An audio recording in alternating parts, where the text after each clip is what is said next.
드디어 그날이 왔습니다. 축하드립니다. 평생 당신의 목을 죄어오던 그 지긋지긋한 알람 소리로부터 당신은 완전히 해방되셨습니다.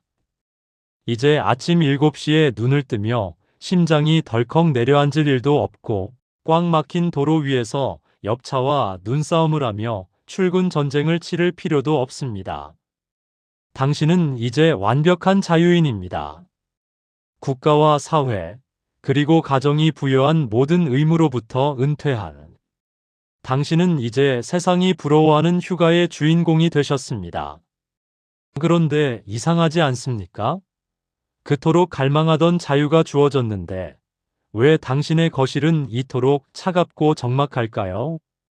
왜 아침에 마시는 그 향긋한 커피 한 잔의 여유가 며칠도 못 가 입안을 텁텁하게 만드는 독배처럼 느껴지는 걸까요? 사실 당신이 얻은 것은 자유가 아니라 철저한 버려짐일지도 모릅니다. 반어법처럼 들리시겠지만 이것이 은퇴의 민낯입니다. 어제까지는 누군가에게 꼭 필요한 팀장님이었고 사장님이었으며 든든한 가장이었습니다. 하지만 오늘부터 당신은 그저 거실 소파의 한자리를 차지하고 있는 잉여 존재일 뿐입니다. 세상은 당신 없이도 아무 문제 없이 돌아가고 당신의 빈자리는 이미 누군가의 새로운 에너지로 채워졌습니다. 당신이 평생 바쳐온 헌신은 종이 한 장의 퇴직 증명서로 정리되었고 이제 당신에게 남은 것은 오직 남아도는 시간이라는 형벌뿐입니다. 자유라는 이름으로 포장된 이 감옥에서 당신은 이제 스스로를 어떻게 증명하며 버텨내실 건가요? 은퇴 후의 삶이 장밋빛 휴양지일 거라는 착각은 여기서부터 깨지기 시작합니다. 처음 한두 달은 날아갈 것 같을 겁니다. 못 본 드라마를 몰아보고 평일 낮에 등산을 가며 이게 사는 거지라고 외치겠지요. 하지만 그건 휴식이 아니라 도피였기에 달콤했던 것입니다. 돌아갈 곳이 있는 사람에게만 휴가는 축복입니다. 돌아갈 곳이 사라진 사람에게 휴가는 끝없는 방황일 뿐입니다. 매일이 휴일인 삶은 더 이상 휴일이 아닙니다. 그것은 목적지 없이 망망대해를 떠도는 난파선과 같습니다. 따뜻한 햇살 아래 커피 한 잔의 우아함은 금세 지독한 허무로 변해 당신의 목을 조여올 것입니다. 이제 당신은 깨달아야 합니다. 당신이 그토록 피하고 싶었던 그 고단한 일상이 사실은 당신의 존재를 지탱해주던 뼈대였다는 사실을 말입니다. 그 뼈대가 빠져나간 자리에 들어찬 것은 여유가 아니라 나는 이제 누구인가라는 존재론적 공포입니다. 이 공포를 직시하지 못하면 당신의 노후는 화려한 감옥이 될 것입니다. 당신의 남은 30년이 그저 죽음을 기다리는 긴 대기실이 되지 않기를 바랍니다. 오늘 이 이야기가 당신의 노후를 감옥에서 탈출시켜줄 첫 번째 열쇠가 되길 진심으로 응원합니다. 이 여정에 끝까지 함께하고 싶으시다면 구독과 좋아요로 마음을 보태주세요. 철학자 쇼펜하우어는 인간의 운명을 아주 잔인할 정도로 명확하게 꿰뚫어 보았습니다. 그는 말했습니다. 인생은 고통과 무료함 사이를 오가는 시계추와 같다. 참으로 기가 막힌 통찰 아닙니까? 우리가 젊었을 때는 시계추가 고통의 영역에 머물러 있습니다. 자식들 입에 밥 들어가는 것 보려고 상사의 비위를 맞추고 잠을 줄여가며 야근을 하고 내 몸 하나 부서져라 일합니다. 그때 우리는 생각합니다. 이 고통만 끝나면 돈만 좀 모이고 애들만 다 키우면 정말 행복하겠지. 우리는 그 고통의 반대편에 천국이 있을 거라고 믿으며 하루하루를 버팁니다. 매달 꼬박꼬박 들어오는 월급 뒤에 숨겨진 굴욕을 견디고 내 이름 석자보다 누구의 부모나 어느 회사의 직급으로 불리는 삶을 기꺼이 받아들입니다. 그 고통이 격렬할수록 우리는 반대편에 있을 휴식의 달콤함을 과대평가합니다. 마치 팽팽하게 당겨진 활시 위처럼 고통의 시간이 길어질수록 은퇴 이후의 삶은 그 반작용으로 엄청난 탄성을 받아 행복의 정점으로 날아갈 것이라 굳게 믿는 것입니다. 하지만 드디어 고통의 시간이 지나고 시계추가 반대편으로 넘어가는 순간 우리를 기다리고 있는 것은 천국이 아닙니다. 바로 무료함이라는 이름의 지독한 괴물입니다. 쇼펜하우어가 지적했듯 결핍과 궁핍이 고통을 낳는다면 안전과 과잉은 무료함을 낳습니다. 이제 먹고 살만해졌고 시간은 넘쳐나는데 그 넘쳐나는 시간이 오히려 당신을 파괴하기 시작합니다. 젊어서는 돈이 없어서 울었다면 늙어서는 할 일이 없어서 피눈물을 흘리게 되는 것입니다. 이 무료함은 단순히 심심한 수준이 아닙니다. 그것은 영혼을 서서히 갉아먹는 산성 용액과 같습니다. 어제까지 당신을 움직이게 했던 외적인 강제력, 즉 출근해야 한다는 압박과 가족을 부양해야 한다는 책임감이 사라지는 순간 당신의 자아는 지지대를 잃은 건물처럼 순식간에 무너져 내립니다. 외부의 적, 가난, 노동과 싸우느라 정신없었던 인생이 이제는 내부의 적, 공허, 권태와 마주하게 된 것입니다. 쇼펜하우어는 이 권태야말로 인간이 가진 가장 근원적인 비극이라고 경고했습니다. 생각해 보십시오.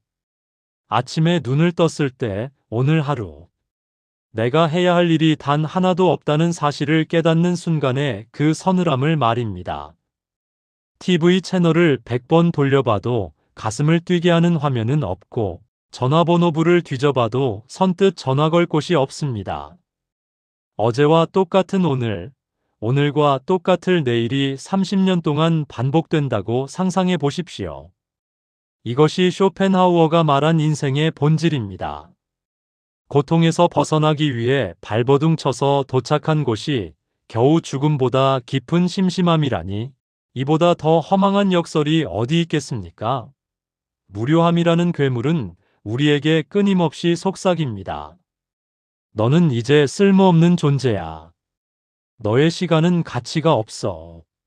사회라는 거대한 톱니바퀴에서 빠져나온 당신은 이제 길가에 버려진 녹슨 나사목과 다를 바 없다는 무언의 압박을 받게 됩니다. 돈이 아무리 많아도 이 존재론적 허기는 채워지지 않습니다.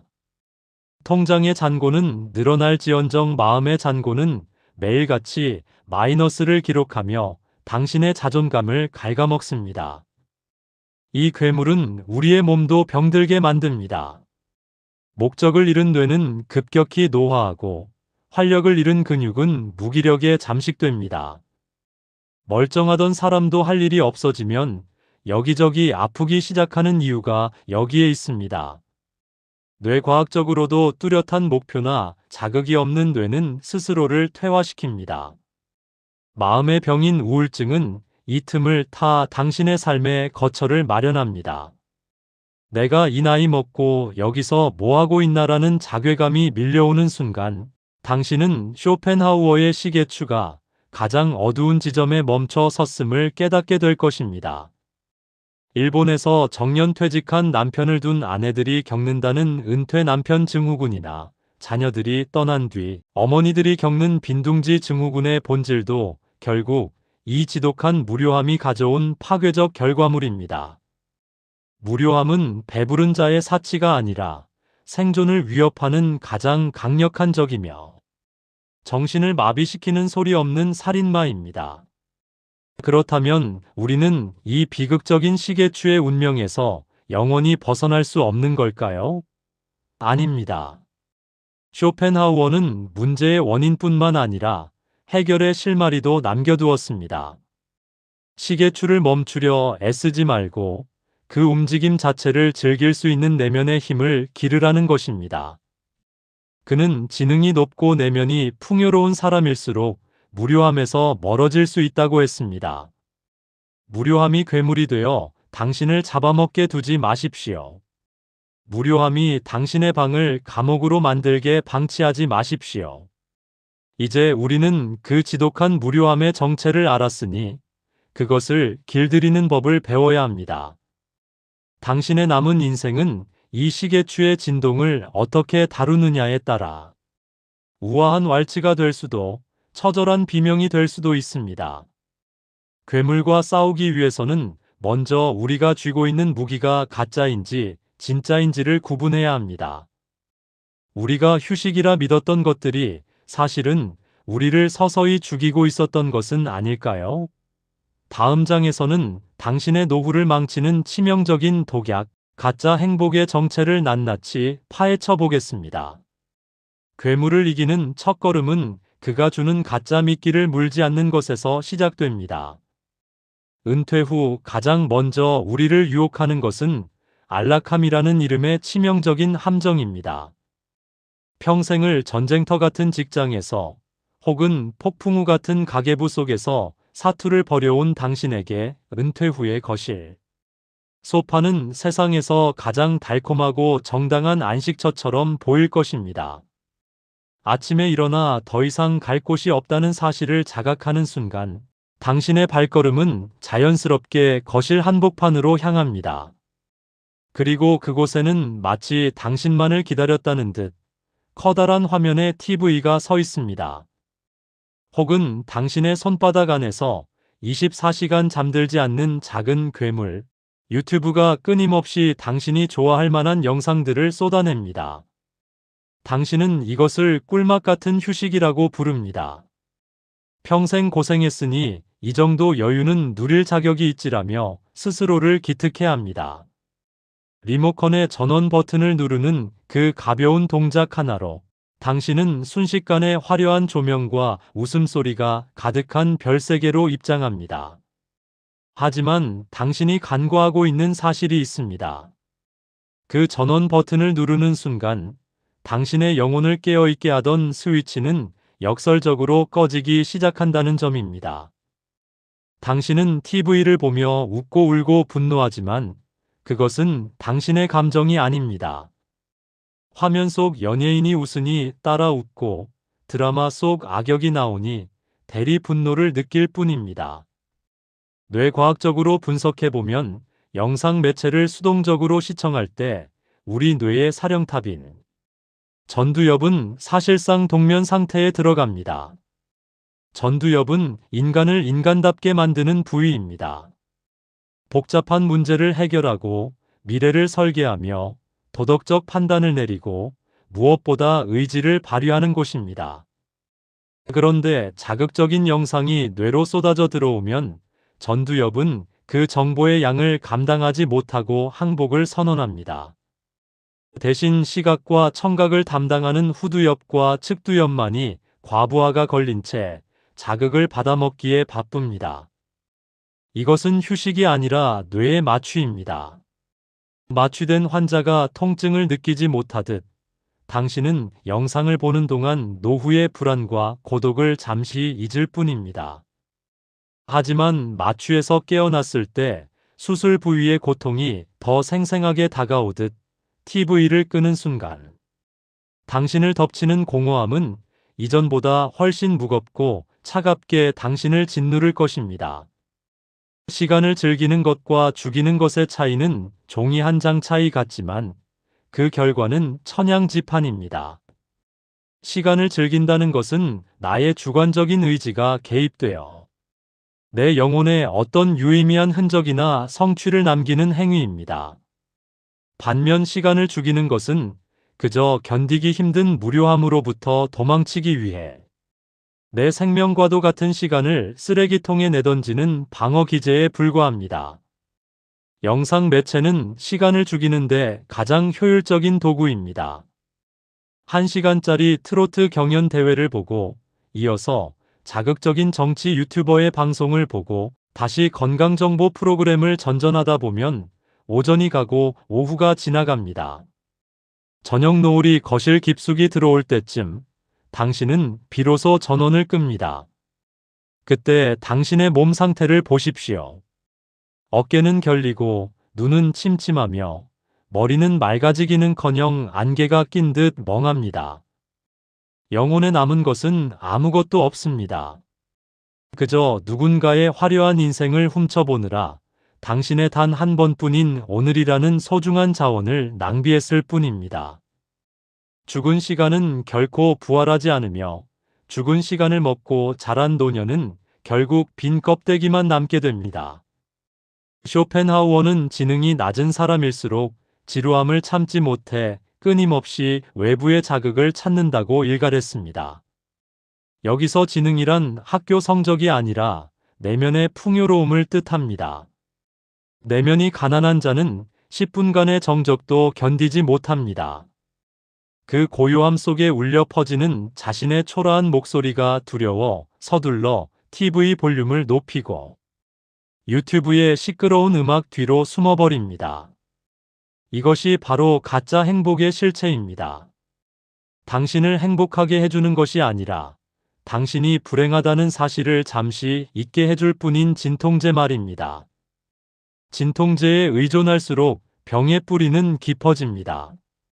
당신이 소파와 한몸이 되어 리모컨을 돌리는 동안 당신의 뇌세포는 활동을 멈추고 노화의 속도를 높입니다. 생각하는 법을 잊어버린 노인은 세상을 향한 호기심을 잃게 되고 호기심을 잃은 인간은 숨만 쉬고 있을 뿐 사실상 정신적인 죽음을 맞이한 것과 다름없습니다. 이제 우리는 이 달콤하고도 치명적인 마취제에서 깨어나야 합니다. 화면을 끄고 거실에 찾아오는 그 어색하고 견디기 힘든 정적을 온몸으로 받아내십시오. 그 고요함이 불편하다면 그것이 바로 당신의 내면이 텅 비어 있다는 증거입니다. 그 빈 공간을 다시 채우는 것은 타인이 만든 영상이 아니라 당신 스스로의 생각과 움직임이어야 합니다. 은퇴했으니 이제 편하게 TV나 보며 살겠다는 결심은 나는 이제 남은 인생을 생각 없는 시체로 살겠다는 선언과 같습니다. 당신의 소중한 노후가 리모컨의 노예로 전락하도록 방치하지 마십시오. 가짜 행복의 유통기한은 화면의 불빛이 사라지는 그 찰나에 끝납니다. 이제는 유통기한이 없는 당신의 세포 하나하나를 깨우는 진짜 즐거움을 향해 고개를 돌려야 할 때입니다.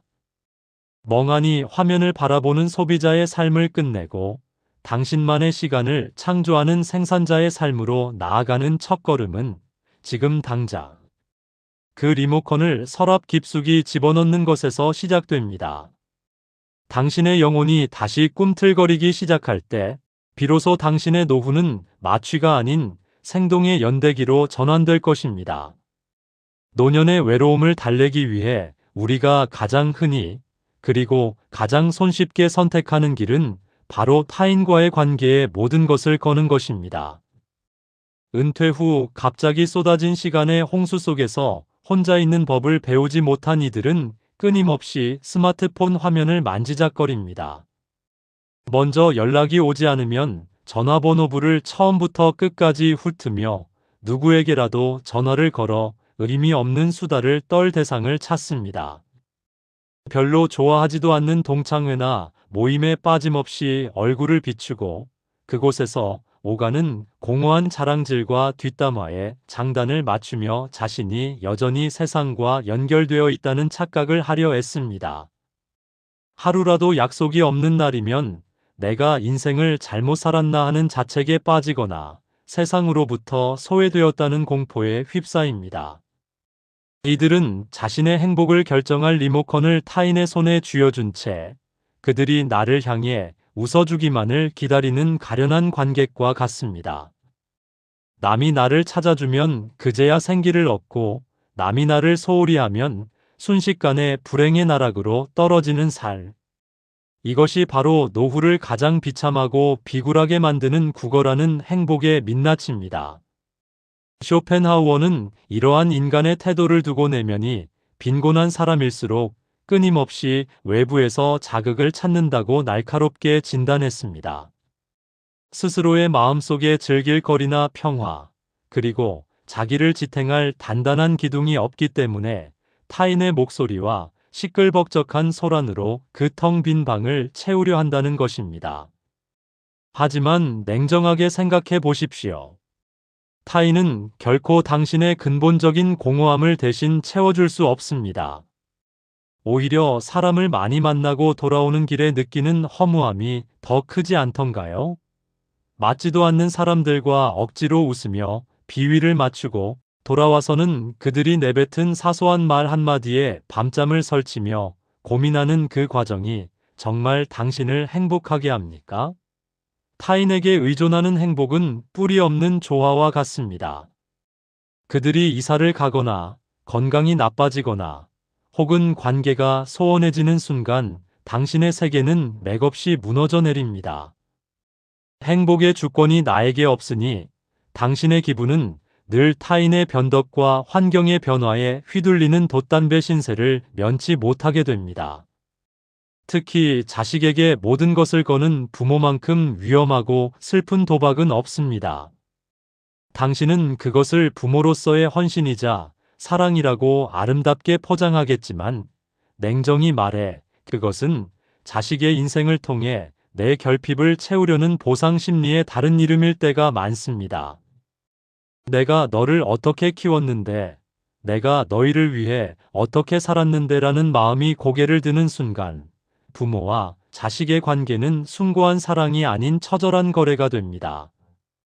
자식은 자신의 인생을 살기 위해 그리고 자신의 가정을 지키기 위해 당신의 품을 떠나는 것이 대자연의 순리입니다. 그 섭리를 거스르고 자식의 일거수일투족에 간섭하며 전화 한 통, 방문 한 번에 일희일비하는 것은 스스로를 스스로가 판 불행의 늪으로 밀어넣는 격입니다. 자식이 바빠서 연락이 뜸해지면 배신감을 느끼고 손주들이 내 맘 같지 않으면 서운함에 밤을 지새우는 노후가 과연 당신이 꿈꾸던 품격 있는 삶입니까? 자식의 인생은 자식의 것이고 당신의 인생은 오직 당신의 것입니다. 이 선을 긋지 못하면 당신은 평생 자식의 주변인을 맴도는 위성으로 살다가 생을 마감하게 될 것입니다. 친구 관계 또한 마찬가지입니다.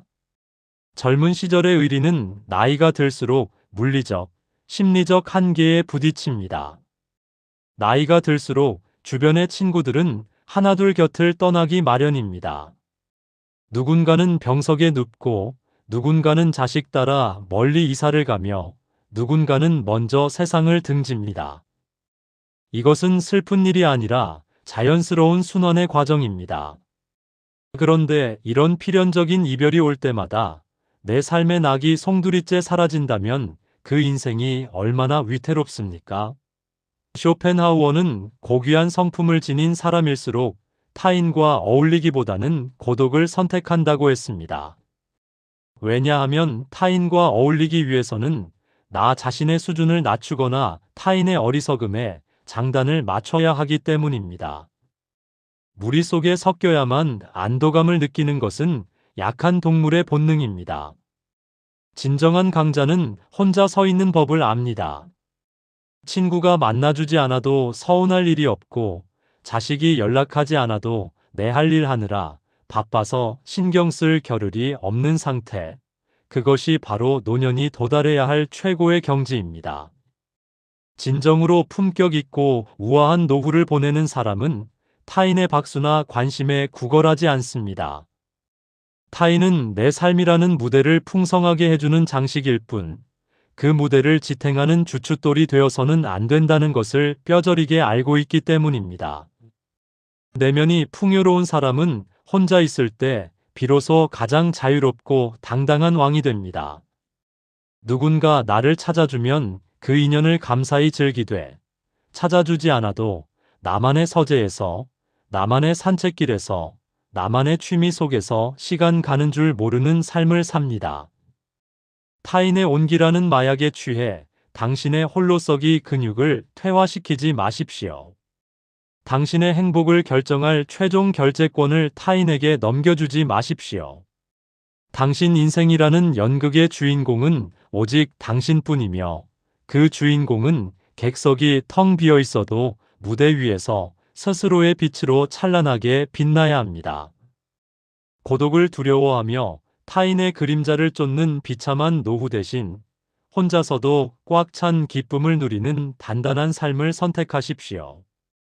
그것이 당신의 노후를 감옥이 아닌 궁전으로 만드는 유일한 길입니다. 우리는 평생 함께하는 법만을 정답이라 믿으며 살아왔습니다. 학교에서는 친구와 어울리지 못하면 부적응자라는 딱지가 붙었고, 직장에서는 팀워크라는 명목 아래 개인의 취향을 죽여야 했으며, 가정에서는 나보다 가족의 화목을 우선시하며 희생을 미덕으로 여겼습니다. 그러다 보니 어느덧 노년의 문턱에 들어선 우리에게 혼자 있는 시간은 마치 세상으로부터 낙오된 자에게 내려지는 형벌처럼 느껴집니다.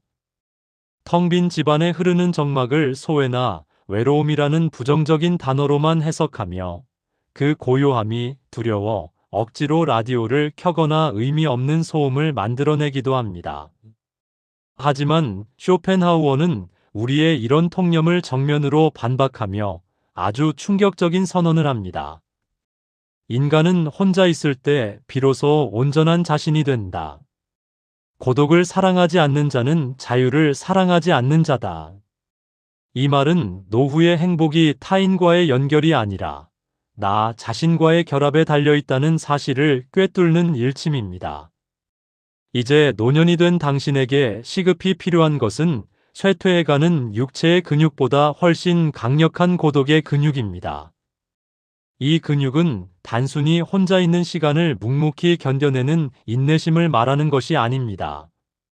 고독의 근육이란 외부의 자극이나 타인의 시선이 완전히 차단된 상태에서도 스스로 기쁨을 창조하고 자기 내면의 목소리와 대화하며 그 고요한 시간을 창조적인 에너지로 치환해낼 수 있는 고도의 정신 능력을 의미합니다. 운동을 하지 않으면 근육이 빠져 거동이 힘들어지듯 고독의 근육을 단련하지 않은 사람은 혼자 남겨지는 순간 공포와 무기력에 잠식됩니다. 고독은 세상으로부터 버림받은 비참한 고립이 아닙니다. 그것은 세상의 시끄러운 소음으로부터 스스로를 격리시켜 평생 타인의 요구에 응답하느라 지쳐버린 영혼에게 진정한 안식을 주는 자발적 은둔이자 우아한 독립입니다. 생각해 보십시오. 우리가 누군가와 함께 있을 때 우리는 단 한순간이라도 진짜 나로 존재할 수 있었습니까?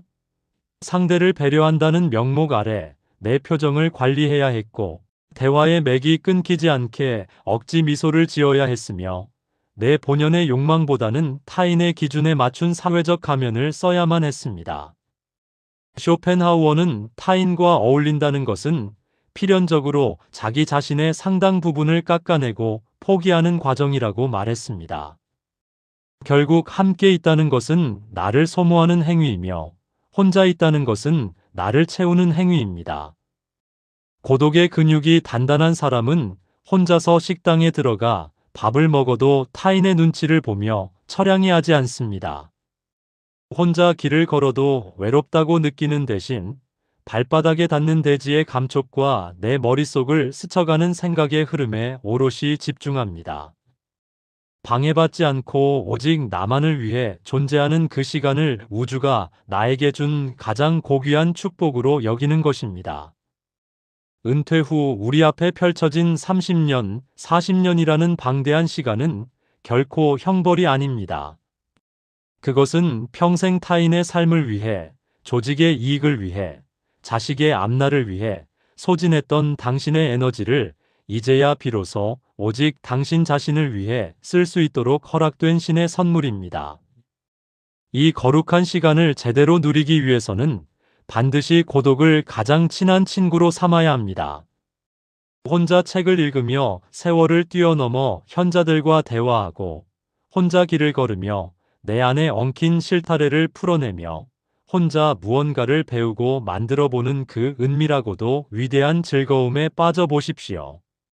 처음에는 그 고요함이 낯설고 불안할 수도 있습니다. 하지만 고독의 근육도 육체의 근육과 같아서 혼자 있는 시간을 자꾸 경험하고 훈련할수록 점점 단단해집니다. 어느 지점을 넘어서면 당신은 타인이 주는 얄팍한 즐거움보다 혼자 누리는 깊은 평온함이 훨씬 더 중독적이라는 사실을 깨닫게 될 것입니다. 고독의 근육이 단단해진 사람은 타인에 대한 집착에서 완전히 해방됩니다.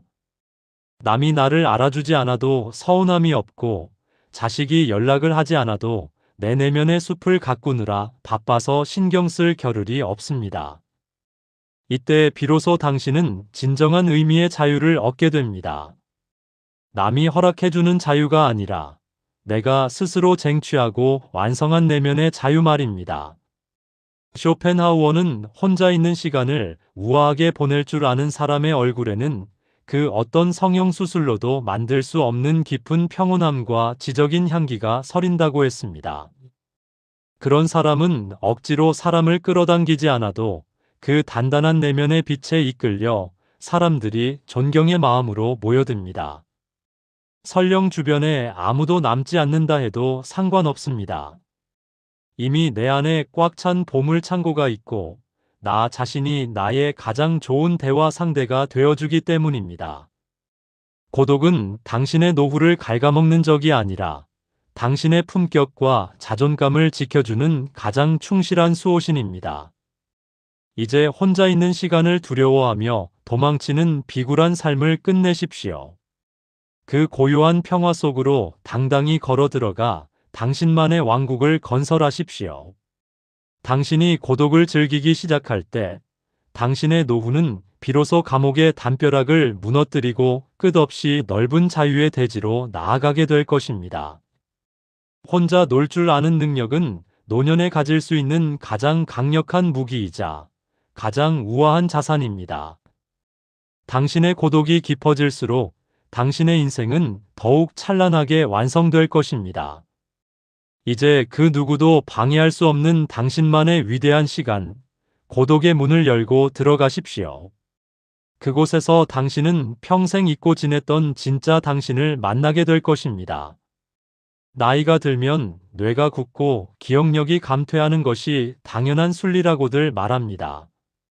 하지만 어쩌면 우리는 노화라는 자연현상에 모든 책임을 전가하며 정작 중요한 사실을 외면하고 있는지도 모릅니다. 우리의 뇌가 멈추는 진짜 이유는 늙어서가 아니라 더 이상 무언가를 만들어내지 않기 때문입니다. 은퇴 후의 삶을 가만히 들여다보십시오. 하루 종일 남이 만든 음식을 먹고 남이 만든 영상을 시청하고 남이 쓴 기사를 읽으며 시간을 보냅니다. 이것은 철저한 소비자의 삶입니다. 뇌는 외부의 자극을 받아들이기만 하는 수동적인 상태에 놓이면 서서히 활동을 멈춥니다. 입력 인풋은 넘쳐나는데 출력 아웃풋이 없는 기계가 결국 녹슬어 멈추듯 우리의 정신도 생산을 멈추는 순간부터 급격히 무너지기 시작합니다. 당신은 죽을 때까지 세상이 차려준 밥상을 받아먹기만 하는 소비자로 남으시겠습니까? 아니면 내 손끝에서 새로운 가치를 만들어내는 생산자로 다시 태어나시겠습니까? 뇌를 다시 춤추게 하고 노후의 삶에 진정한 활력을 불어넣는 유일한 방법은 바로 생산자가 되는 것입니다. 생산자라고 해서 거창하게 공장을 차리거나 대단한 발명품을 만들라는 뜻이 아닙니다. 내가 주체가 되어 무언가를 직접 표현하고 길러내는 기쁨, 즉 출력의 힘을 회복하라는 것입니다. 그 중에서도 가장 강력하게 추천하는 첫 번째 생산적 취미는 바로 글쓰기입니다. 많은 이들이 내 나이에 무슨 글을 써? 라며 손사래를 칩니다. 하지만 글쓰기는 문학작품을 만드는 행위이기 이전에 내 머릿속에 엉켜있는 생각의 실타래를 정리하고 밖으로 끄집어내는 최고의 정신훈련입니다. 살아온 세월만큼 당신의 안에는 무수히 많은 이야기와 지혜가 쌓여 있습니다. 그것을 가만히 두면 그저 낡은 기억이 되지만 종이 위에 한 줄 한 줄 옮기는 순간 그것은 당신만의 역사가 됩니다. 어린 시절의 풍경, 부모님에 대한 그리움, 치열했던 직장 생활의 애환을 적어 내려가 보십시오. 내 손으로 문장을 만들어낼 때 뇌세포는 비로소 활발하게 움직이며 당신은 자신이 여전히 세상에 할 말이 있는 존재라는 사실을 깨닫게 될 것입니다. 두 번째로 추천하는 생산적인 활동은 식물 키우기와 정원 가꾸기입니다. 쇼펜하우어도 생전에 식물을 무척 사랑하며 그들이 자라나는 모습을 통해 생명의 신비를 관찰하곤 했습니다. 노년이 되면 주변의 모든 것이 시들어가고 나 자신도 저물어간다는 우울감에 빠지기 쉽습니다. 하지만 내가 물을 주고 정성을 쏟은 작은 화분에서 파릇파릇한 새잎이 돋아나고 마침내 꽃망울이 터지는 과정을 지켜보는 것은 그 무엇과도 바꿀 수 없는 강력한 생명력을 부여합니다. 이것은 단순히 식물을 기르는 행위가 아니라 내 손길을 통해 생명을 창조하고 유지하는 생산의 기쁨입니다. 내 손이 닿아서 이 생명이 피어났구나라는 성취감은 노년의 무기력증을 치료하는 가장 독성이 없는 처방전입니다. 식물은 배신하지 않으며 당신이 쏟은 정성만큼 정직한 기쁨을 돌려줍니다. 생산자로 사는 삶은 삶의 주도권을 회복하는 과정입니다. 소비자로 머물 때는 세상의 자극에 휘둘리며 시간이 빨리 가기만을 바랐지만 생산자가 되면 시간이 부족하다는 것을 느끼게 됩니다. 오늘은 어떤 문장을 쓸까? 내일은 화분의 흙을 어떻게 갈아줄까를 고민하는 노인에게 무료함이라는 괴물은 감히 다가오지 못합니다. 무언가를 창조해낼 때 인간은 살아있음을 가장 강렬하게 경험합니다. 당신의 손끝에서 탄생하는 그 소박한 성취들이 쌓여갈 때 당신의 방은 더 이상 적막한 감옥이 아니라 반짝이는 창작의 보물창고로 변모할 것입니다. 이제 수동적인 관객의 의자에서 일어나 당신만의 무대를 만드는 연출가가 되십시오.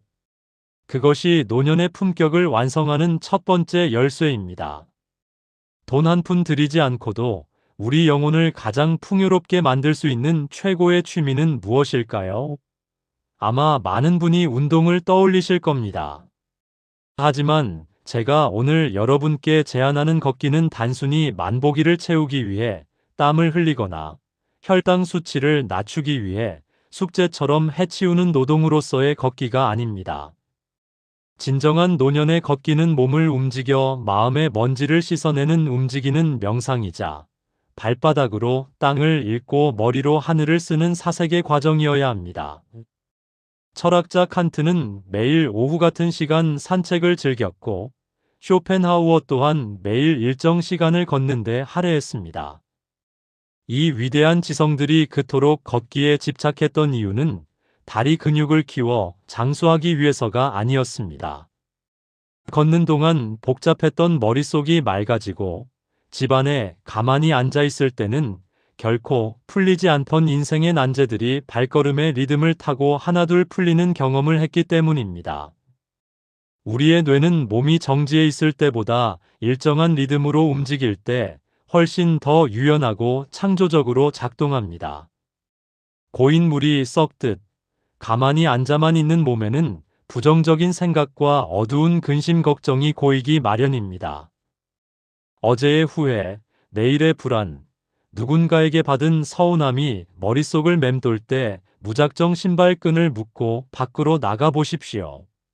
신기하게도 발바닥이 땅에 닿는 충격이 뇌에 전달될 때마다 당신의 어깨를 짓누르던 무거운 생각들이 하나씩 땅으로 떨어져 나가는 기분이 들 것입니다. 걷기는 뇌를 환기하는 행위입니다. 탁한 공기를 내뱉고 맑은 산소를 들이마시듯 걷는 동안 우리는 마음속의 찌꺼기를 길바닥에 내려놓고 그 자리에 계절의 변화와 자연의 경이로움을 채워 넣습니다. 이것이 바로 다리가 아니라 머리로 걷는 사색의 산책입니다. 쇼펜하우어는 그의 저서에서 이런 말을 남겼습니다. 우리의 모든 불행은 혼자서 조용히 방에 머물러 있을 줄 모르는 데서 온다. 역설적이게도 이 말은 산책의 중요성을 관통합니다. 방 안에서 홀로 고여있는 고독은 우리를 갉아먹지만 밖으로 나가 대자연과 조우하며 스스로 선택한 고독은 우리를 치유합니다. 방 안에 가두어 두었던 비좁은 자아를 데리고 넓은 세상으로 나가 그 시야를 확장하는 것, 그것이 바로 사색하는 산책자의 태도입니다. 좁은 방 안에서 벽면만 바라보고 있으면 내 고민이 세상의 전부인 것처럼 느껴지지만 탁 트인 공원을 걷고 하늘을 올려다보는 순간 우리가 가진 고민은 저 거대한 자연의 섭리 속에서 한낱 미물에 불과하다는 사실을 깨닫게 됩니다. 이 사색의 걷기가 당신의 인생을 바꾸는 진정한 힘이 되기 위해서는 반드시 나만의 루틴이라는 단단한 기둥이 세워져야 합니다. 노년의 삶이 무너지는 가장 큰 이유는 삶을 지탱하던 사회적 약속과 규칙적인 일정이 사라지기 때문입니다. 현역 시절에는 출근이라는 강제적인 기둥이 나를 지탱해 주었지만 은퇴 후에는 내가 스스로 내 삶의 기둥을 박아야 합니다. 비가 오나 눈이 오나 나는 매일 오후 2시에 공원을 걷는다는 식의 자신과의 엄격한 약속을 만드십시오. 이 사소해 보이는 규칙이 거대한 시간의 파도 속에서 당신의 삶이 표류하지 않도록 잡아주는 닻이 됩니다. 루틴을 지키는 행위 자체가 자신에 대한 통제력을 확인시켜주며 이는 곧 무너졌던 자존감을 다시 세우는 강력한 동력이 됩니다. 무너진 일상을 다시 세우는 것은 거창한 인생 계획이 아니라 오늘 정해진 시간에 신발을 신고 집을 나서는 그 작은 발걸음에서 시작됩니다. 사색의 걷기에는 또 다른 마법이 있습니다. 그것은 관찰의 힘입니다. 늘 지나다니던 길도 사색하며 걷다 보면 어제 보지 못했던 풍경들이 말을 걸어옵니다. 길가에 핀 작은 이름 없는 꽃을 바라보고 스쳐 지나가는 바람의 온도를 피부로 느끼며 걷다 보면 자연은 말 없는 스승이 되어 당신에게 인생의 비밀을 들려줍니다. 겨울의 앙상한 가지가 모진 추위를 견뎌내고 기어이 봄에 싹을 틔우는 것을 보며 우리는 인생의 고통 뒤에 숨겨진 순환을 배웁니다. 가차없이 떨어지는 낙엽을 보며 집착을 내려놓는 법을 배우고 묵묵히 자리를 지키는 고목을 보며 나이 들어감의 품격을 배웁니다. 이런 깊은 사색의 시간을 거치고 돌아온 거실은 더 이상 전처럼 차갑고 외롭지 않을 것입니다. 산책길에서 만난 풍경들과 그 길 위에서 정리한 생각들이 당신의 내면을 가득 채우고 있기 때문입니다. 결국 걷기는 세상에서 가장 정직하고 고귀한 취미입니다. 당신이 걷는 만큼 육체는 건강해지고 당신이 관찰하는 만큼 생각은 깊어지며 당신이 루틴을 지키는 만큼 노후의 자존감은 단단해집니다. 누군가에게 전화를 걸어 내 외로움을 호소하는 대신 신발끈을 조이고 길 위의 공기와 대화하십시오. 오늘부터 당신만의 비밀 산책로를 만드십시오. 그 길 위에서 당신은 타인에게 기댈 필요가 전혀 없는 가장 당당하고 평화로운 진짜 나 자신을 만나게 될 것입니다. 당신의 발자국 소리가 당신 영혼의 리듬이 되는 그 순간 당신의 노후는 비로소 완성될 것입니다.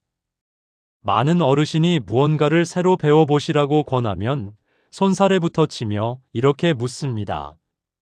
아이고, 이 나이에 배워서 어디에 써먹어? 머리도 안 돌아가는데 골치 아프게 뭘 또 해? 이제는 그냥 편하게 살다가 갈래. 하지만 여러분, 냉정하게 말씀드리자면 바로 그 생각, 이 나이에 배워서 뭐 하냐는 그 체념이야말로 사람을 가장 빨리 늙게 만드는 독약입니다. 몸이 늙어서 공부를 못하는 게 아니라 공부를 안 하니까 마음과 뇌가 급격히 늙어버리는 것입니다. 우리가 학교 다닐 때 했던 공부를 생각해 보십시오. 좋은 대학에 가려고 좋은 직장을 얻어먹고 살려고 했던 그 공부는 정말 지긋지긋했습니다.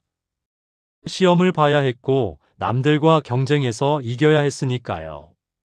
그것은 공부가 아니라 생존을 위한 노동이었습니다. 하지만 노년에 하는 공부는 차원이 다릅니다. 누구와 경쟁할 필요도 없고 시험을 쳐서 점수를 잘 받아야 할 부담도 없습니다. 돈을 벌기 위한 수단이 아니라 배움 그 자체가 목적이 되는 진짜 공부를 할 수 있는 인생의 유일한 시기입니다. 그래서 늙어서 하는 공부는 세상에서 가장 재미있는 놀이가 될 수 있습니다. 쇼펜하우어는 행복에 대해 논하며 이런 명언을 남겼습니다. 인간의 행복은 자신의 능력을 자유롭게 발휘하는 데 있다. 이 말은 우리에게 시사하는 바가 큽니다. 젊은 시절 우리는 타인이 원하는 능력을 발휘하느라 정작 내가 무엇을 잘하고 무엇을 배울 때 기쁜지 잊고 살았습니다. 이제 은퇴 후의 배움은 그동안 억눌러왔던 당신만의 잠재력을 자유롭게 풀어놓는 축제의 장이 되어야 합니다. 그렇다면 무엇을 배우면 좋을까요? 역설적이게도 당장 먹고 사는데 아무런 쓸모가 없는 것을 배울수록 당신의 영혼은 더 풍요로워집니다. 첫 번째로 추천하는 것은 인문학, 그 중에서도 철학입니다. 젊었을 때 철학책을 읽으면 이게 무슨 귀신 씻나라 까먹는 소리인가 싶어 졸리기만 했습니다. 하지만 산전수전 다 겪고 인생의 황혼기에 접어들어 쇼펜하우어의 문장을 펼치면 글자 하나하나가 송곳처럼 가슴에 박힙니다. 아, 그때 내가 겪은 고통이 이런 의미였구나. 인간이라는 존재는 원래 이렇게 외로운 거였구나 하며 내 지나온 삶이 해석되고 치유되기 시작합니다. 쇼펜하우어는 내면의 자산이 풍부한 사람일수록 외부로부터 얻는 즐거움이 적어도 만족할 줄 안다고 했습니다. 철학 공부는 바로 그 내면의 자산을 쌓는 과정입니다. 두 번째는 악기입니다. 피아노도 좋고, 통기타도 좋고, 작은 하모니카나 오카리나도 좋습니다. 손가락이 굳어서 안 된다고 미리 포기하지 마십시오. 실력을 키워서 아주 큰 홀에서 공연하라는 게 아닙니다. 더듬더듬 악보를 보고 손가락을 움직이는 그 과정 자체가 뇌세포를 깨우는 최고의 자극입니다. 내가 낸 소리에 귀를 기울이고 온전히 집중하다 보면 잡념이 사라지고 영혼이 맑아지는 기분을 느낄 수 있습니다. 이것은 단순한 취미를 넘어 세상을 향해 내 목소리를 내는 또 다른 방식입니다. 악기를 배우며 느끼는 그 소박한 성취감은 당신의 노후를 지탱하는 강력한 지팡이가 되어줄 것입니다. 쇼펜하우어는 부의 기준을 다르게 보았습니다. 통장에 돈이 많은 사람이 아니라 머릿속에 지혜와 즐거움이 가득 찬 사람을 진정한 부자라고 불렀습니다. 바깥 세상의 명예나 재산은 도둑맞을 수도 있고 상황이 나빠지면 순식간에 사라질 수도 있습니다. 하지만 당신이 공부해서 쌓아둔 지식, 내 손끝에 익힌 연주 실력은 그 누구도 뺏어갈 수 없는 영원한 당신의 것입니다. 가장 행복한 노후는 내 안에 놀거리가 가득한 상태입니다. 머릿속에 재미있는 생각이 많고 배울 것이 많은 사람은 결코 심심할 틈이 없습니다. 누가 놀아주지 않아도 책 한 권만 있으면 시간 가는 줄 모르고 행복해합니다. 배우는 노인은 늙지 않습니다. 다만 지혜롭게 익어갈 뿐입니다. 무언가를 배우려고 눈을 반짝이는 순간 여러분의 눈빛은 그 어떤 청춘보다 더 찬란하게 빛나게 될 것입니다. 여러분의 남은 인생은 결코 죽음을 기다리는 대기실이 아닙니다. 오히려 그동안 미뤄두었던 진짜 나를 찾아 떠나는 가장 설레는 여행지여야 합니다. 오늘 함께 나눈 쇼펜하우어의 지혜가 여러분의 산책길에 든든한 지팡이가 되고 여러분의 긴 밤에 따뜻한 등불이 되기를 진심으로 바랍니다. 스스로 빛을 내는 어른으로 당신의 노후가 매일매일 축제처럼 이어지기를 응원하며 이야기를 마칩니다. 여러분, 쇼펜하우어는 노년에 접어든 우리에게 가슴을 울리는 이런 말을 남겼습니다. 지적 자산이 풍부한 사람은 마치 눈 내리는 겨울밤, 스스로의 온기로 따뜻하고 밝은 방 안에서 휴식을 취하는 것과 같다. 평생을 가족을 위해, 자식을 위해 차가운 바깥바람을 다 맞으며 살아오신 당신입니다. 이제야말로 세상의 소란에서 벗어나 당신이 정성껏 갖고 온 내면의 방으로 돌아가야 할 시간입니다. 60대, 70대의 삶은 저물어가는 황혼이 아닙니다. 오히려 인생의 온갖 풍파를 겪어낸 뒤에야 비로소 얻게 된 진정한 자유의 시작입니다. 남의 눈치 볼 것도 없고 누군가에게 나를 증명할 필요도 없습니다. 오직 당신을 기쁘게 하는 배움에 몰입하고 당신의 영혼을 맑게 하는 길을 걸으십시오. 스스로 빛을 내는 사람은 외로움을 구걸하지 않습니다. 그 단단하고 우아한 기품에 매료되어 세상이 먼저 당신의 곁을 찾게 될 것입니다. 당신의 노후는 더 이상 쓸쓸한 기다림의 시간이 아니라 당신 인생에서 가장 화려하고 깊이 있는 완성의 축제입니다. 오늘 전해드린 이 지혜의 울림이 여러분의 삶에 작은 온기가 되었기를 바랍니다. 이 따뜻한 지혜가 더 많은 분의 거실에 닿을 수 있도록 여러분의 소중한 마음을 나누어 주세요. 그 작은 손길이 모여 우리 모두의 노후를 더 찬란하게 만드는 큰 빛이 됩니다. 당신의 오늘이 어제보다 더 단단하고 당신의 내일이 오늘보다 더 평온하기를 진심으로 응원합니다. 오늘도 당신만의 우아한 왕국에서 가장 빛나는 주인으로 살아가십시오. 시청해주셔서 감사합니다.